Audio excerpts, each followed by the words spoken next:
Cleveland Browns faithful, welcome back to the Cleveland Pulse YouTube channel. It's Jeffrey, special guest here, Jonathan, good buddy of mine, good buddy of Justin's. We're just here to talk. We're just here to talk Browns football. That's it. You know, a fun week one yesterday, not, but we want to talk to somebody, and when I say we, I mean me. We want to talk to somebody who is not in the podcasting scene, is not in the YouTube scene, is not chronically online with this football franchise, just to make sure that everything we saw is what the average fan saw at home yesterday. Jonathan, welcome to the show. Can't wait to hear from you. Thanks for having me back. I think the true fans of this podcast will know I was on, I think it was episode 2 of the pod back when we were only on Spotify. An OG. Yeah, we went through the AFC North division, seeing who would do what during the season, and all of my predictions were wrong. So I'm happy to be here and to talk about the season. Absolutely. So me and you texted a little bit yesterday throughout the game, mostly about how you were turning it off, which I thought was probably the smartest thing that anybody said to me all day yesterday was, I'm just going to turn this off, because that was before the fourth quarter even started. And I was sitting there thinking, I have to watch this offense for another quarter. And I didn't really know how I was going to do it. Actually didn't, kind of tuned it out, kind of went on with my life. Let's try to make a list of 3 of the biggest issues yesterday. Where does Deshaun Watson rank in that list? I would say, if you gave me a bullet point sheet, I would go Deshaun. Really? All 3 were him? No, on a serious note, I think that could Deshaun, be fair, though. It is. Deshaun, I think, is main issue here. You look at, I forget what the statistic was. What was it? Half of the plays that we had were either 0 or negative yards.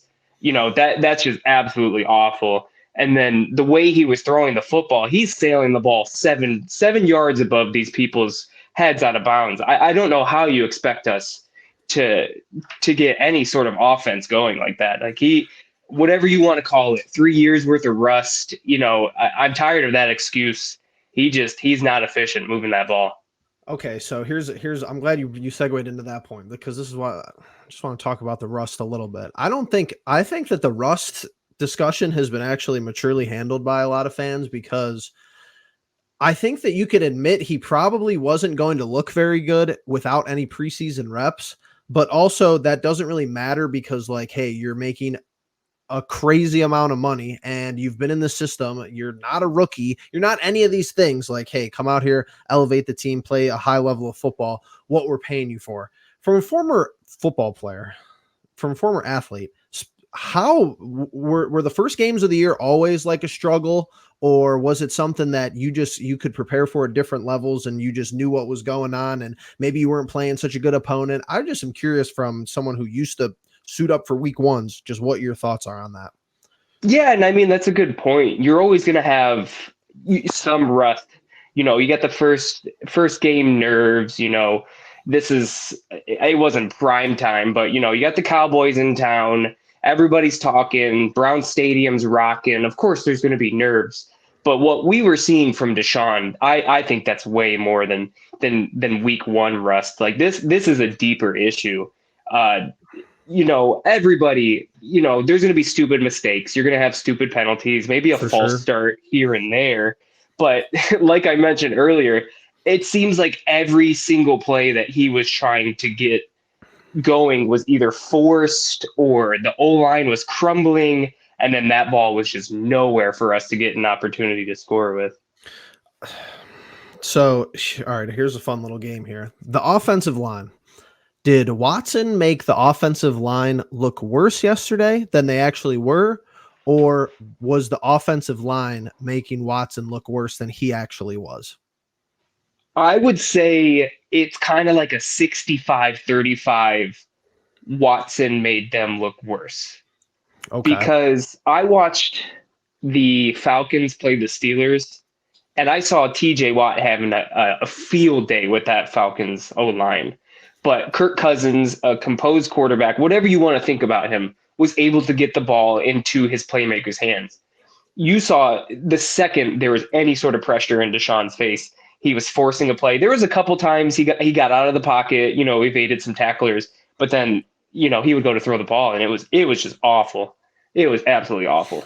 And it's almost like how many plays where, okay, he has 24 completions, whatever weird number of completions he has. He probably was pressured a similar amount of those times. I think he had 23 Yeah. pressures. He was hit 17 times out of 45 dropbacks. But to your point, it's almost like I don't even know if it would have mattered if he had all day back there as far as us winning the football game. Exactly. Even when the first couple of drives that I felt like we're still on the offensive script and the offensive game plan where we did actually score our opening field goal, it still just didn't seem to me like he was going to be able to throw the ball downfield enough to even move the sticks, let alone not be in, long distance third down situations. It felt like everything the first two drives was short out here, 1 yard, little, flare to Njoku. They didn't even really test the secondary of Dallas until the deep ball to Amari Cooper, and he got crushed on that play. Watson did, but it almost like that play was inconsequential anyway. It wouldn't really have mattered if that went for a touchdown at that point in the game. So it's just like, I never even, Micah Parsons beats you. They had some other complementary pieces on the defensive line that played at a high level for them. Our offensive line didn't look great. You don't have one left tackle healthy on the roster. I mean, just talk about kind of incompetence. Like, even if Jack Conklin was healthy, he's not a left tackle. He's a right tackle. So I don't know. As far as what you're looking to forward to next week, is it Watson number one? And then everything else is secondary. Could be the offensive line, could be the wide receivers, pass catchers not dropping the ball. Is it going to be all eyes on Watson until he consistently does something else? I think it's going to have to be. And a lot of that, I mean, we put a lot of pressure on the quarterback here in Cleveland. Yes, we do. What is it? 38 former quarterbacks since 2000. Some crazy stat that they played during the game. Of course. It boils down to him performing. But another thing is, the schemes that we were running yesterday were just so it didn't seem like a Kevin Stefanski like offense that we're used to seeing. Like, there was some, play action, there was some bootleg, but we have Deshaun Watson for 75, 80% of the game in the shotgun package, dropping back with this rush from the defensive line of Dallas. It didn't seem like a cohesive unit was working together yesterday. So I think for next week, yes, all eyes are going to be on Deshaun Watson. Yes, we want him to perform well, but what we're going to need to see is kind of version of old, where we saw Joe Flacco succeed in this offense, where we had countless backups come in last season and actually move the ball. It just didn't look like a normal offensive scheme for us yesterday. Since the 2020 playoff game that we beat the Steelers, I feel like we trot our starter out there, whoever it may have been, even when we knew it wasn't going to be someone who was supposed to be our starter. And they just haven't looked good. They haven't looked good since that game in 2020. And then a backup comes in and they're like, all right, how can this guy move the ball? How is Jacoby Brissett, serviceable at moving the ball downfield? How was Flacco? Flacco, and I get it, his football IQ and his veteran presence is more extensive than anyone that we had on the roster and anyone that we have on this roster, by the way, including Deshaun Watson. Obviously, he learned this offense in like 3 days and went out and played last year. Like, I'm not convinced that this offense is some extremely complicated thing, and it didn't look a whole lot different from last year. That's all off season. Well, we got Judy, Elijah Moore, big leap, and Njoku paid him a lot of money. Amari Cooper's back. The offense is going to be high flying, a lot of pre-snap motion, which didn't happen yesterday. We're actually the least percentage of plays ran with pre-snap motion through the Sunday games. Obviously, there's two teams playing tonight, but we're going to have to see if that changes. We're going to have to see what happens moving forward. One thing I kind of want to throw your way, which is going to be, I'm just curious to hear your reaction to this. How I feel like we all underrated Nick Chubb, and I don't even know how that's possible. How did we underrate one of the best running backs in the league? Because he's been holding this offense together, it looks like, for the past since we drafted him and since he was able to play. This dude has been the MVP of our offense, clear doubt, bar none, best player. If we don't even look the same without him. We didn't look the same without him last year, and week one just reminded me, like, it's unbelievable how good that dude is at football. Yeah, because I mean, you have to look at what he did for the offense. Like, he that threat of having Nick Chubb in the backfield, like, are some plays, are we loading the box? Are we able to get play action passes off? Nothing. I don't know off the top of my head, but I'd be curious to see how many plays, run plays, that we ran yesterday. Not a lot. Not a lot. I want to say, like, in a statistical standpoint, it had to have been 5% of our plays, and that might be overshooting it. I remember to start the drive at 1st and 10, and Deshaun Watson's in the backfield in a shotgun. You're just like, what are we doing? And to your point, like, you have Nick Chubb back there. I think it's a whole different game, because it doesn't matter what offensive line he's running behind. He's going to make plays. I agree. We had 14 carries from non-running backs. We had 19 carries total, but Watson had 5 of them.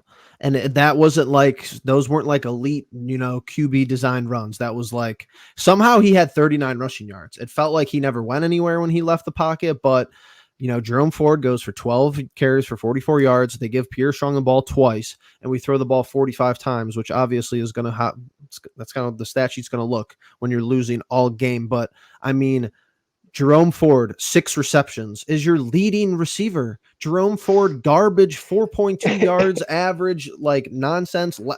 8th read on why is Jerome Ford having 6 catches? You have Amari Cooper, you have Jerry Jeudy. If you're that far through your route progressions and you're going to the 4th or 5th check down on a single play that many times, it's a little startling. And Njoku with 4 receptions leaves the game hurt. And Jordan Akins with 3 receptions. I mean, amazing job of totally disregarding our pass catchers, not even trying to get them involved. Not even, why don't you come out and throw like a screen to Amari, a screen to Jeudy, and like just make sure they catch the ball, a couple of times. You get them in rhythm, like a lot of good offenses around the league do.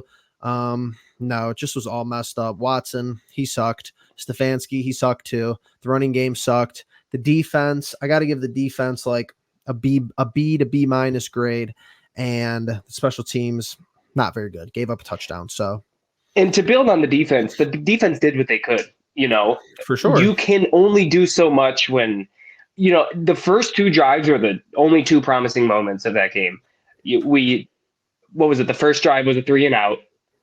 We drive down the field, we get 3 points, and then there was a touchdown. Honestly, as a Browns fan, that's all I'll ask for. If we're down by 4 points in the first quarter, that's great, because we should have a serviceable offense who can at least give us a chance to get more points back. Looking back on it, obviously not. Deshaun Watson's the most unconfident quarterback in this league, but you can't ask any more. If the defense is on the field after every drive is a 3 and out, you can't get a first down. So, Myles Garrett's over there begging for Gatorade and oxygen, and they're telling him to get back on the field because Deshaun Watson lost 37 yards again because he tried to scramble. Dude, it was like we couldn't even get a first down like the first half. It was amazing. What more can you ask of that defense? I'd be tired too. I mean, yeah, Denzel Ward had a couple of near interceptions. Myles Garrett doing Myles Garrett things, gets overshadowed because we look like trash, but everywhere else. But I don't know. Does he have like some big, game swinging play where it could change momentum early? He doesn't, but you're not always going to have that. You're not always going to be able to, make some crazy play as an edge rusher and, get the ball and fall on a fumble, whatever it may be. Let's talk here really quickly before we wrap up this shorter little episode here, recapping a Browns-Cowboys week 1. Hopefully a game I will not think about or talk about for the rest of my life until next week 1 comes next year. And they're like, oh, you remember week 1 last year? I'm like, no, I don't. But don't know what you're talking about. Have no idea. Me and Justin have targeted the first 5 weeks of this schedule because after that point, it gets a little dicey. Obviously, we're 0-1. We got the Jaguars next week. We're going to talk about that briefly. Want to hear your thoughts. After that, the Giants, the Raiders, and the Commanders. I put this out on Twitter. I was talking about it with some buddies last night. You need to win 3 of these first 5 games, and you really should be winning 4. You really shouldn't be losing a second game to the Jaguars, Giants, Raiders, and Commanders. 3 of those games are on the road. It's not going to be easy. Specifically from what we saw yesterday, it's not going to be easy, but it's like you're better than these teams. You were probably better than Dallas, but if you can't execute, it doesn't really matter. So this opening little stretch of the schedule, John, what are you thinking? Like you just said, we should have been better than Dallas. And on at home, for sure. Yeah, you look at all the teams we're playing. I think the most even matchup is probably next, or rather this week Correct. with Jacksonville. Trevor Lawrence, he's kind of hot and cold in this league, but he can sling the ball. So, but looking down the stretch, we're playing a Daniel Jones, who is god awful. You talking about somebody being overpaid? Boy, do I relate to you, New York Giants fans. I'm sorry. Seriously. And then you have a rookie Washington Commanders, and you have a Las Vegas team who has no identity. If we lose any of those three games, I think that is a foreshadowing of the rest of the season. Because just wait till Baltimore comes into town. We're definitely not getting past them. And the Steelers look solid too. Cincinnati, I'm a Cincinnati hater, but you're looking at a Joe Burrow who's also a stud. So, but in short, I'm nervous after week one because I don't know if Deshaun has the confidence to throw the ball like he needs to, especially with the weapons that we're putting around him. So. Well, you're a Cincinnati hater. I'm going to clip that and send it to you. That should be good. That'll be good for the group chats. Yeah, it's a bold statement. I like it though, because think about after those games. So the October 6th game against the Commanders, promptly after that, at Eagles, at home against Cincinnati, at home against Baltimore. So good luck with that if you have like 3 or 4 losses going into week 6. It's we need an identity and we need it fast. And I think if we drag our feet like we did this season or this week rather, it's going to be a long season for us as fans.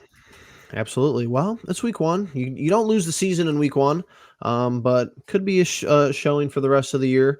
Just I don't know, man. So disappointing. This team gets expectations put upon them, and it's like everything seems like a wrap from there. But Jonathan, appreciate you joining me today. Welcome back to the Cleveland Pulse. Glad to have you. If you guys like this video, make sure you like it down below. Make sure you subscribe. Comment. Worst part about yesterday's game. Just get it all out down there. It's a safe space. And yeah, we'll talk to you guys in the next one. Peace.